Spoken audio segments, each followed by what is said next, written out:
नमस्कार दोस्तों, कैसे हैं आप सब।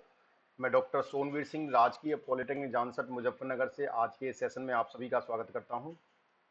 दोस्तों, एनर्जी कंजर्वेशन विषय के अंतर्गत हम चैप्टर 5 में लाइटिंग सिस्टम का अध्ययन कर रहे थे, जिसमें हमने लास्ट सेशन में different type of lights, types of the different lamps का अध्ययन किया था कि कौन कौन सी लैंप होती है, जिसमें हमने देखा कि लैंप जनरली तीन तरह की होती हैं, जिसमें इनकेंडेंसेंट लैंप, जिसे हम ताप दीप्ति बोलते हैं, देन फ्लोरोसेंट लैंप, प्रतिदीप्ति जिसे बोलते हैं, और देन उसके बाद high intensity discharge lamp, HID lamp. ठीक है, उनमें से फिर हमने जो इनकेंडेंसेंट लैंप था उसका अध्ययन किया था, और आपका देन जो फ्लोरोसेंट लैंप है उसकी वर्किंग क्या होती है वो हमने अध्ययन किया था। आज हम टाइप्स ऑफ डिफरेंट लैंप्स का सेकंड पार्ट देखेंगे, जो इसके बाद में बचे हुए इसके जो टाइप्स हैं उनका अध्ययन करेंगे।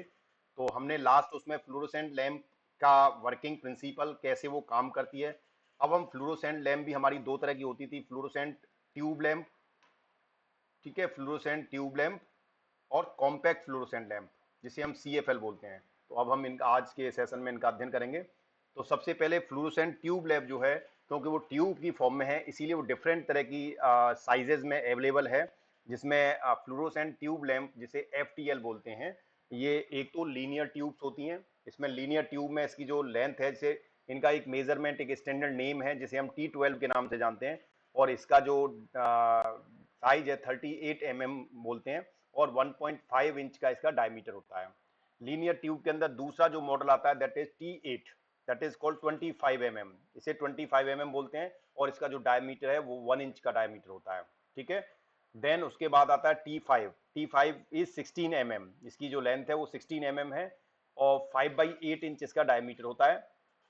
देन T2 के नाम से आती है, that is 6 mm, 1/4 inch diameter होता है इसका।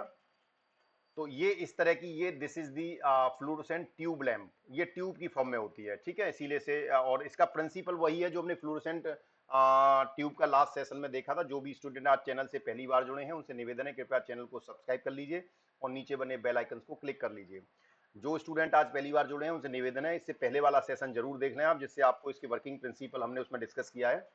देन उसके बाद इसमें लीनियर ट्यूब, जो कि एक बिल्कुल स्ट्रेट सीधी लाइन में होती है, सीधी रेखा की तरह होती है।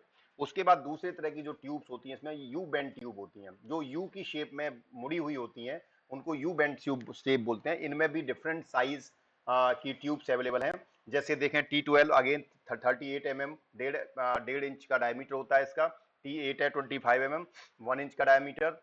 देन ये है आपका, this is the U shape tube. ठीक है, इसकी जो शेप है वो यू के आकार की है, यू की तरह बेंट है ये, that's why it is called you bent tube. ठीक है, देन उसके बाद आती है सर्कुलर ट्यूब। तो ये अगेन सर्कुलर ट्यूब में जो हमारे पास डायमीटर है T9 के नाम से 38 mm में डेढ़ इंच का डायमीटर है। देन T5 में 16 mm का 5/8 इंच का डायमीटर है। ये डिफरेंट ट्यूब है, ये ट्यूब आपकी सर्कुलर फॉर्म में है। तो इस तरह से इनका सबका प्रिंसिपल वर्किंग का वही है जो हमने फ्लोरोसेंट लैंप का बताया था, बस इनका साइज और शेप डिफरेंट है। एक लीनियर ट्यूब है, एक यू बेंड ट्यूब है, और दूसरा सर्कुलर ट्यूब है। Now we see the energy flow diagram of fluorescent tube lamp. जो FTL है, उस FTL का एनर्जी बैंड डायग्राम देखें, उसमें ऊर्जा का यूज किस तरह से होता है। तो अगर हम यहां से देखें, तो अगर हम ये मानते हैं कि यहां से जो एनर्जी आ रही है वो 100% एनर्जी, जो हम इनको इलेक्ट्रिकल सप्लाई दे रहे हैं, इनपुट दे रहे हैं, वो हमारा 100% इनपुट है। अब उसमें से, क्योंकि हमारा जो पर्पज है वो है इलेक्ट्रिकल एनर्जी को लाइट एनर्जी में कन्वर्ट करना, ठीक है, विद्युत ऊर्जा को प्रकाश ऊर्जा में कन्वर्ट करना, ये हमारा लाइटिंग का मेन उद्देश्य होता है। तो इसमें जो हम लाइट दे रहे हैं, इलेक्ट्रिकल एनर्जी दे रहे हैं, वो 100% दे रहे हैं। तो उसमें से अगर आप फ्लोरोसेंट ट्यूब लैंप को यूज करते हैं तो लगभग 25% आपको विजिबल रेडिएशन मिल जाता है। ठीक है, इसमें कितना, यानी आपकी जो एनर्जी है, जो इलेक्ट्रिकल एनर्जी है, उस टोटल इलेक्ट्रिकल एनर्जी 25% आपकी विजिबल रेडिएशन में है, और 45% loss by conduction and by convection. Conduction और कन्वेक्शन के कारण 45% विद्युत ऊर्जा का व्यय हो जाता है, खपत हो जाती है, और इसके बाद 30% लगभग आपकी इंफ्रारेड रेडिएशन में हो जाता है। तो इस तरह से आपका 100% जो यहाँ से विद्युत ऊर्जा आती है उसमें से मात्र 25% विजिबल रेडिएशन में जाती है। Loss by conduction and convection 45% होता है, इंफ्रारेड रेडिएशन 30%। तो आप देखें जैसे जैसे हम अपग्रेड वर्जन में जाते जा रहे हैं लाइटिंग सिस्टम में, तो हमारा जो विजिबल रेडिएशन है उसकी परसेंटेज बढ़ती चली जा रही है, ठीक है, जो कि हमारा सबसे कम जो अगर हम इनकैंडेसेंट लाइट जो ताप दीप्ति लैंप है आपकी उसमें देखें तो उसमें 10% आपको रेडिएशन मिलता था, 90% in the form of heat light आपकी एनर्जी जो वेस्ट होती थी। दूसरे तरह की जो लैंप आती है that is called compact fluorescent lamp, जिसे आप CFL के नाम से जानते हैं, सुना होगा आपने CFL, ठीक है।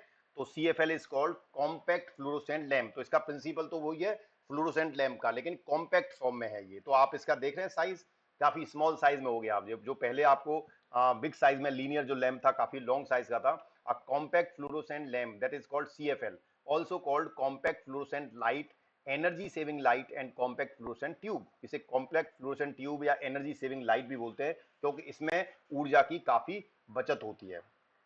It is a fluorescent lamp design to replace an incandescent light bulb. यानी इसका जो डिजाइन किया गया है, जो आपके पास पहले ताप दीप्ति बल्ब होता था, जो पहले बल्ब होते थे जिसे एडिसन ने बनाया था, जिसे आप देखते हैं जो कांच के बल्ब आप पहले यूज करते थे, जिसमें इनर्ट गैस भरी होती थी, तो उस बल्ब को रिप्लेस करके ये CFL यूज की गई थी, ठीक है।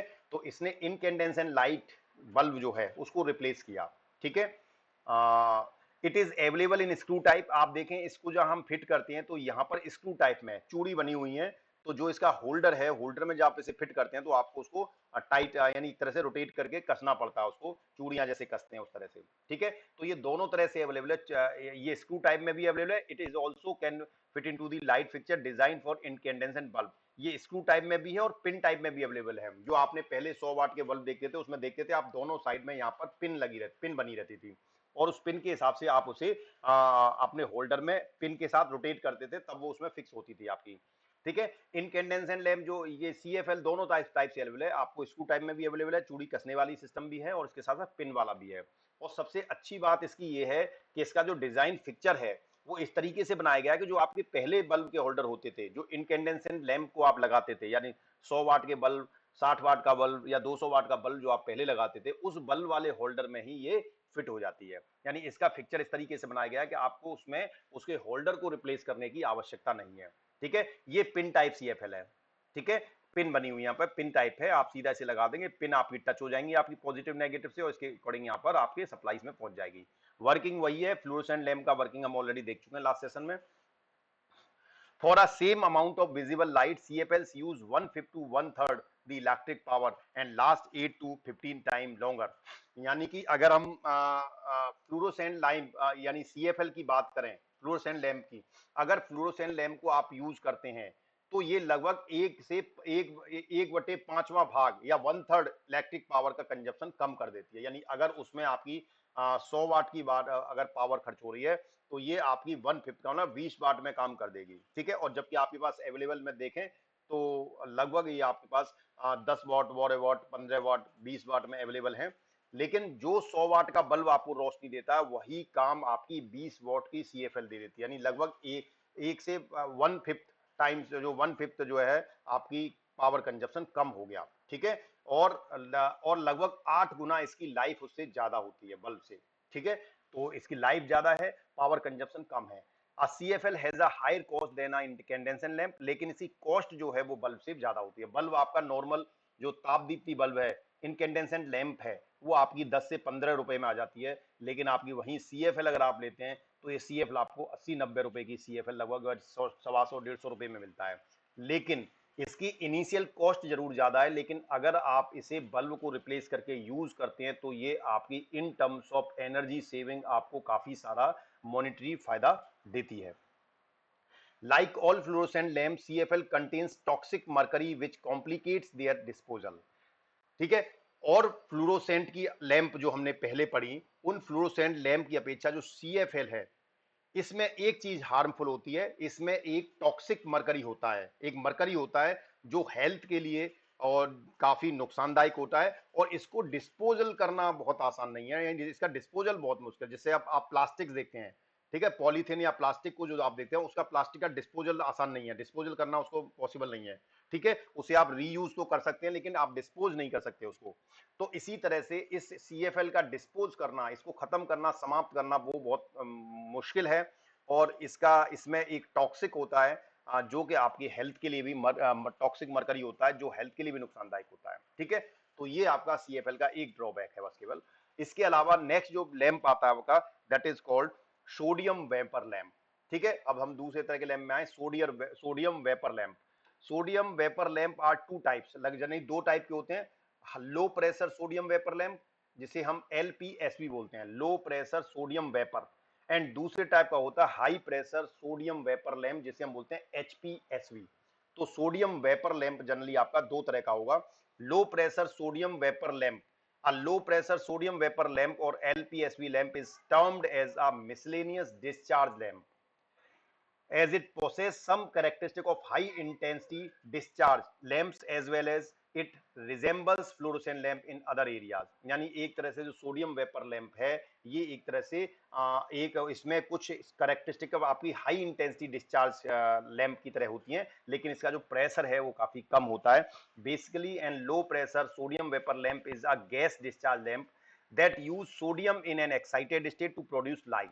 ठीक है, यानी ये जो LPSV है, लो प्रेशर सोडियम वेपर है, जिसमें सोडियम को यूज किया जाता है, सोडियम का प्रयोग किया जाता है टू एक्साइटेड स्टेट में लाने के लिए। ठीक है, क्योंकि जब आपका वहां पर जो गैस है वो जब आपकी एनर्जाइज होगी, एक्साइटेड स्टेट में आएगी, तब उसकी वजह से लाइट प्रोड्यूस होगा। ठीक है, तो ये लो प्रेशर सोडियम वेपर लैंप को देखें तो ये आपका इसका डायग्राम है, जिसमें ये आपकी लैंप है। लैंप पे यहाँ से आप इलेक्ट्रिक सप्लाई देते हैं, इसको पॉजिटिव नेगेटिव दोनों साइड से लैंप को जब सप्लाई जाता है तो इसमें एक आर्क प्रोड्यूस होता है। ठीक है, ये this is aluminium arc tube, aluminium arc tube, और this is sodium mercury amalgam. ठीक है, ये सोडियम मरकरी है। जैसे ही इसमें आर्क प्रोड्यूस होता है, आप इलेक्ट्रिक देते हैं, तो ये जो है, जो मरकरी है, वो आपका डिस्चार्ज होता है, हाई इंटेंसिटी डिस्चार्ज। तो जिसके डिस्चार्ज होने की वजह से, इसके एनर्जाइज होने की वजह से इसमें क्या होगा, जो आपका लाइट है वो प्रोड्यूस होगी। व्हेन वर्किंग कैसे होगी, electric power is given to the lamp and it is energise. जैसे ही आप इसे इलेक्ट्रिक पावर देते हैं, इसमें जो मरकरी है, सोडियम मरकरी, वो क्या होता है, एनर्जाइज होता है। ठीक है, the electrode produce an arc, जो इलेक्ट्रोड है इनके बीच में एक आर्क प्रोड्यूस हो जाता है, and this arc strike through the conductive gas and the lamp produce a reddish pink light characteristic of neon. इसमें नियॉन की कैरेक्टरिस्टिक वजह से इसमें रेड पिंक कलर की जो लाइट है वो आपकी प्रोड्यूस होती है। Current flowing through the inert gas mixtures of argon and neon generates heat. ठीक है, जब इसमें जो गैस भरी गई है, वो इनर्ट जो मिक्सचर है आपका, किसका, इनर्ट गैस का, आर्गन और नियॉन का। ठीक है, दोनों का मिक्सचर है। तो जब करंट इस मिक्सचर से फ्लो होती है, तो ये generate the current argon generate the heat. तो इससे क्या है, हीट एक जनरेट होती है। ठीक है, this heat vaporise the metallic sodium, जो सोडियम उसमें है उसको क्या करती है, वेपराइज करती है। With the passage of time the quantity of sodium in the arc stream increases and this produce the characteristic monochromatic orange colour at a wavelength of 489.6 nanometre. ठीक है, समय के साथ जैसे quantity of sodium in the arc stream, जो arc stream है उसमें जब सोडियम की मात्रा बढ़ती है, ठीक है, तो इसकी वजह से इसकी कैरेक्टरिस्टिक जो है मोनोक्रोमेटिक ऑरेंज कलर की एक वेवलेंथ जो है वो प्रोड्यूस होती है। एप्लीकेशंस की बात करें तो लो प्रेशर का use in external application like security, street light, यानी सोडियम वेपर लैंप जो लो प्रेशर लैंप होती है उनका स्ट्रीट लाइट में और सिक्योरिटी में ज्यादा यूज किया जाता है। उसके बाद दूसरे तरह की जो लैंप आती है, that is called high pressure sodium vapour lamp, that is called high pressure sodium vapour lamp, जिसे हम HPSV बोलते हैं। High pressure sodium lamp are a type of sodium lamp that is widely used in industrial lighting and many public outdoors areas। यानी इसका जो प्रयोग है वो कॉमर्शियल स्तर पे होता है, इंडस्ट्रियल लाइटिंग के लिए प्रयोग होता है।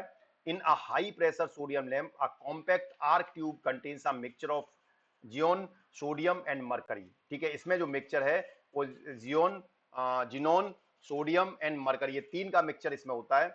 The xenon gas, which is easily ionized, facilitates strike the arc when voltage is applied across the electrode। जैसे ही आप इस लैंप के अक्रॉस आप वोल्टेज अप्लाई करते हैं, ठीक है, तो इसमें जो जिनोन गैस है वो गैस क्या है, आयनाइज्ड हो जाती है। तो the heat generated by the arc then vaporises the mercury and sodium, और जब हीट जनरेट होती है आपके आर्क से, जब जो दोनों इलेक्ट्रोड के बीच में आर्क प्रोड्यूस हो जाता है और इसकी वजह से आपका जो उसमें जिनोन गैस है वो इनर्जाइज हो जाती है, तो इसकी हीट की वजह से, आर्क के हीट की वजह से आपकी जो मरकरी और सोडियम है वो वेपराइज हो जाती है। तो this is the high pressure sodium lamp structure, जिसमें देखें ये सिंपल इसका आउटर स्ट्रक्चर है, आउटर बल्ब है, आउटर बल्ब, ये आउटर बल्ब है। इसके बाद ये आर्क ट्यूब है जिसमें आर्क प्रोड्यूस होता है, आर्क ट्यूब। ये आपका बेस है जो स्क्रू टाइप है, आईलेट भी वो ये आईलेट है, ये स्टेम है, ये दैट इज टंगस्टन इलेक्ट्रोड है, सिरेमिक आर्क ट्यूब है, फ्रेम है ये इसका, देन गेटर, टंगस्टन इलेक्ट्रोड, ठीक है। तो ये आपका this is the simple structure of the high pressure sodium lamp structure. The mercury vapor raises the gas pressure and operating voltage, and the sodium vapor produce light when the pressure within the arc tube is sufficient, ठीक है। यानी जब the mercury vapour raises the gas pressure, जैसे जैसे mercury vapour क्या है, जब उसमें एनर्जाइज होती है तो उसकी वजह से गैस का जो प्रेशर है एंड ऑपरेटिंग वोल्टेज है वो आपका बढ़ता है, ठीक है। And the sodium vapour produce light, और जो सोडियम वेपर है वो उसकी वजह से क्या है, लाइट प्रोड्यूस होती है when pressure within the arc tube is sufficient. High pressure sodium lamps are the most efficient artificial white light source, ठीक है। ये व्हाइट लाइट देती हैं आपको, और आर्टिफिशियल लाइट का जो है एक अच्छा सोर्स माना जाता है हाई प्रेशर सोडियम लैंप।